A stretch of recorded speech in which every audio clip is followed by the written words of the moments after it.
Hey guys, Ben Force here at TopVelocity.net. I want to put together another velocity quick tip, or pitching velocity quick tip for you in this video. So basically, I want to talk about something that has become, it's a challenging issue with 3x pitching. 3x pitching is a ground up approach, starting force production through the back leg and getting it and trying to finish it through the front leg. But 3x meaning, or being an acronym for triple extension. Triple extension is that full extension, a full leg drive of the back leg.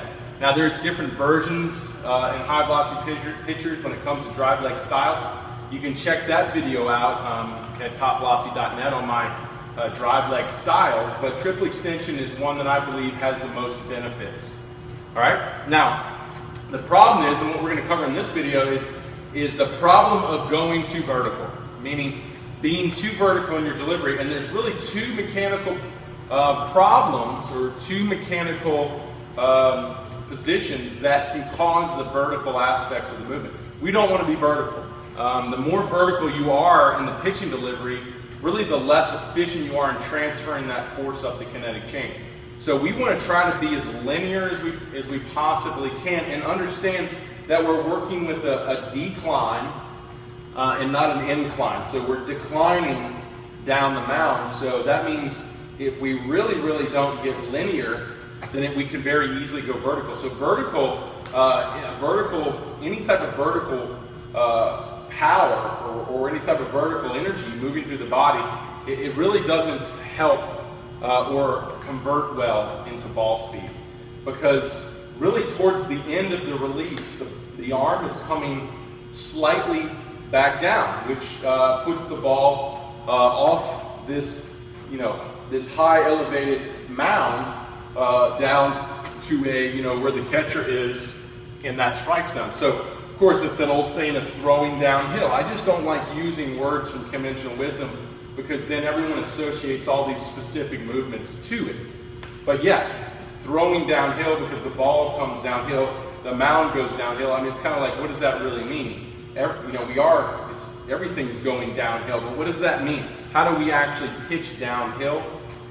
That's really, we're trying to look at it less of a conventional way. So that's going to be, how do we get more linear going into front foot and not get too vertical? That's really what this velocity quick tip is about. Okay, first, and it's one key component to triple extension, is how we align our force vectors. Now, what is our force vector?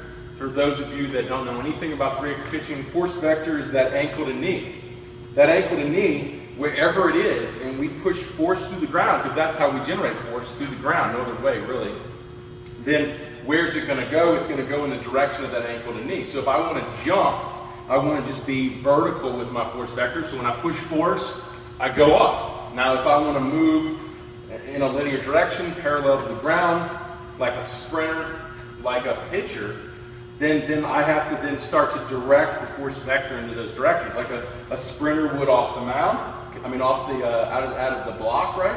The sprinter would take the back leg down on the block, lower his center of gravity to get more flexion, and then that angles the force vector where he wants to go to the finish line. Pitcher's got to do the same thing. It's just a little different because we're in a lateral position, meaning our feet are closed to where we're going, as opposed to a linear position, feet are open. But we're still moving in a linear direction. Okay, so we're in that lateral position. Now we have to learn to take the force vector down and get it into that linear position. And I say, if you've been with 3x pitching, a good rule of thumb is if you can get the ankle to knee somewhere to the front hip before you initiate your leg drive, then it's a good chance that we will pitch in that more linear movement, pitch more downhill, right? So that's the challenge first, is to get that force vector there. So that just means coming out of our lifts. Now we really don't want to open the front leg, because that's going to be the other key component to staying more linear and not getting too vertical. If we keep the front leg closed, now we should have some get there as quick as you can. You don't have a lot of time, but getting that force vector without losing torsion, that's an advanced component, but I do have a video out on it called 3x torsion, without losing torsion. But if you can take this force vector down and get it somewhere to that front hip with some flexion in it, then we can open and drive, and then all of a sudden everything is going perfectly linear. Now what would be a vertical aspect of that, what we don't want to do would be we never got it really down to that linear position. It's still very popped up. Say we opened up, and then we go to drive, and then we're hopping. So we got this big hopping delivery off the mat. That's what we're trying to avoid here, because that doesn't transfer force as well. Meaning less force that we put into that ground just got into that baseball. And that's where pitching velocity comes from. The goal is the more force we can push into the ground and then move it up the chain in that linear direction, hips through shoulders and then into the ball, we'll literally feel that energy get into the ball. And the more of it we can get in efficiently, and the more of it we can generate effectively, that's the harder we throw. I mean, that's really 3X pitching in a nutshell, is being able to take it from toes to fingertips that way. But the point is if we don't get linear enough, you know, what's linear enough? Like I said, somewhere to the front hip. We don't get linear enough, we're still up here, then all of a sudden those forces go vertical and we don't convert that as well. So the first thing you have to learn to master, well, actually it wouldn't be the first thing.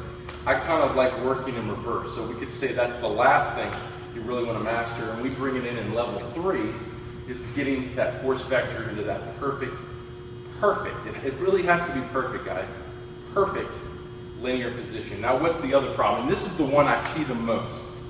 The one that really goes wrong with most guys, and it doesn't even sometimes feel like they're going vertical, but they are going vertical, is the lift leg.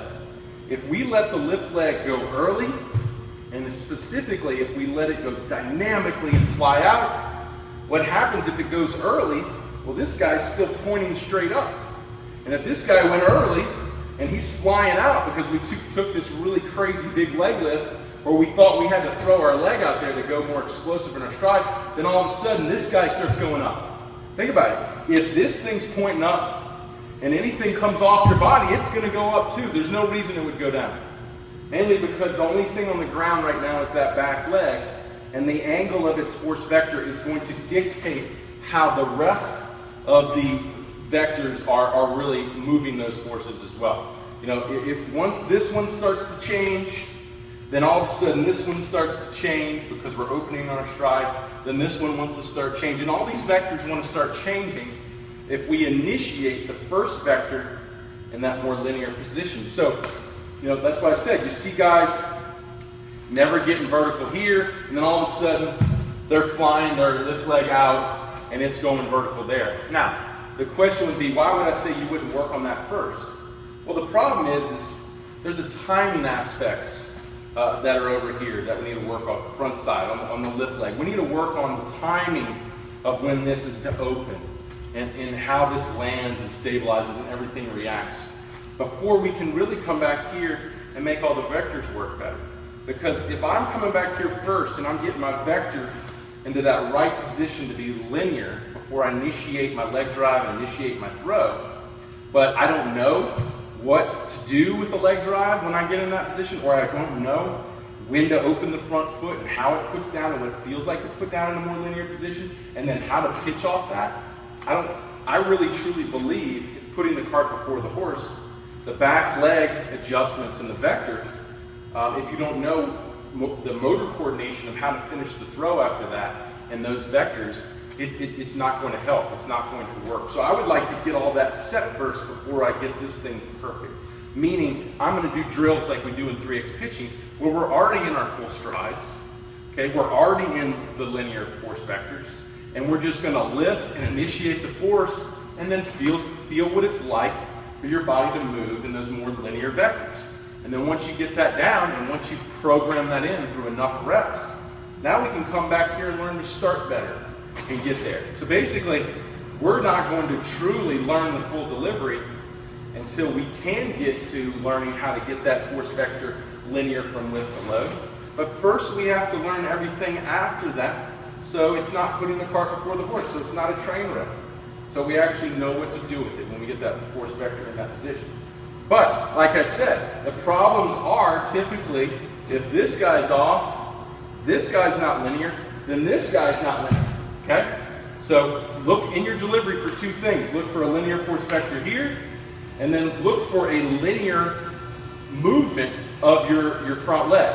A more linear movement would be like this, waiting for this leg to generate that linear force, that's a better lift leg movement into front foot strike right here. Okay? You see how it stays a little bit more passive? It's waiting for this to get linear. It's waiting for this to generate the force. And then everything typically goes down. Watch the lift leg. It more typically goes down in the front foot, as opposed to that pitcher who stays so vertical here, goes so early here, and now everything goes up like that. So that's the one thing you got to look at your video. Is this you, or is this you? Major difference. Major difference.